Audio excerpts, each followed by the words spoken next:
Nama saya Nur Latifah, peserta Latsar CPNS Angkatan 14 Kelompok 2 NDH 17. Kali ini saya akan menjelaskan rangkuman tentang pembelajaran manajemen ASN.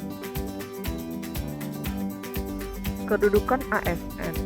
ASN yaitu ada dua, PNS atau Pegawai Negeri Sipil, dan yang kedua adalah P3K atau Pegawai Pemerintah dengan Perjanjian Kerja.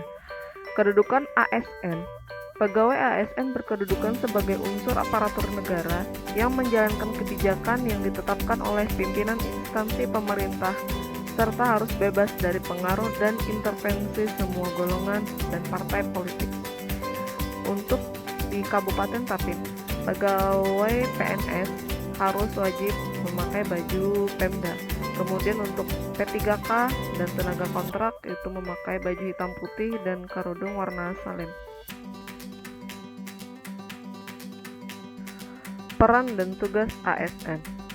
Peran ASN yaitu sebagai perencana, pelaksana, dan pengawas penyelenggaraan tugas umum pemerintahan dan pembangunan nasional melalui pelaksanaan kebijakan dan pelayanan publik yang profesional, bebas dari intervensi politik, serta bersih dari praktik korupsi, kolusi, dan nepotisme. Tugas ASN yang pertama, melaksanakan kebijakan yang dibuat oleh pejabat pembina kepegawaian sesuai dengan ketentuan peraturan perundang-undangan. Yang kedua, memberikan pelayanan publik yang profesional dan berkualitas. Yang ketiga, mempererat persatuan dan kesatuan negara Kesatuan Republik Indonesia. Hak dan kewajiban ASN. PNS berhak memperoleh yang pertama gaji, tunjangan, dan fasilitas. Yang kedua, cuti. Yang ketiga, jaminan pensiun dan jaminan hari tua. Yang keempat, perlindungan, dan yang kelima, pengembangan kompetensi. Sedangkan P3K berhak memperoleh yang pertama gaji dan tunjangan, yang kedua cuti, yang ketiga perlindungan, dan yang keempat pengembangan kompetensi. Kewajiban ASN diantaranya yang pertama, setia dan taat pada Pancasila, Undang-Undang 1945, NKRI, dan pemerintah yang sah. Yang kedua, menjaga persatuan dan kesatuan bangsa. Yang ketiga, melaksanakan kebijakan yang dirumuskan pejabat pemerintah yang berwenang. Yang keempat, menaati ketentuan peraturan perundang-undangan. Yang kelima, melaksanakan tugas kedinasan dengan penuh pengabdian, kejujuran, kesadaran, dan tanggung jawab. Yang keenam, menunjukkan integritas dan keteladanan dalam sikap, perilaku, ucapan, dan tindakan kepada setiap orang, baik di dalam maupun di luar kedinasan. Yang terakhir, yang ketujuh, menyimpan rahasia jabatan dan hanya dapat mengemukakan rahasia jabatan sesuai dengan ketentuan peraturan perundang-undangan.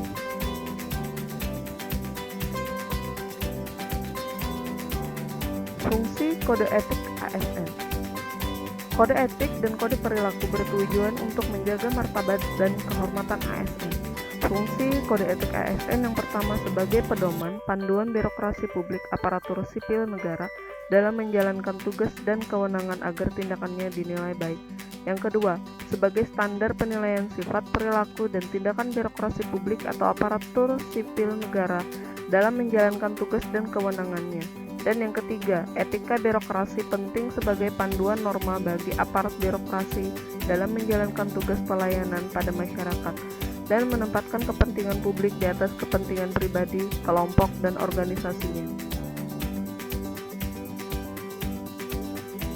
Sistem merit dalam manajemen ASN.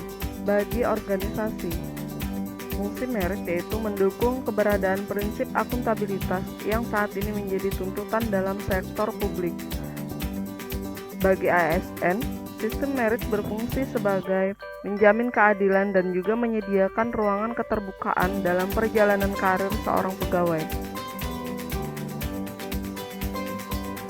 Korps Profesi Pegawai ASN.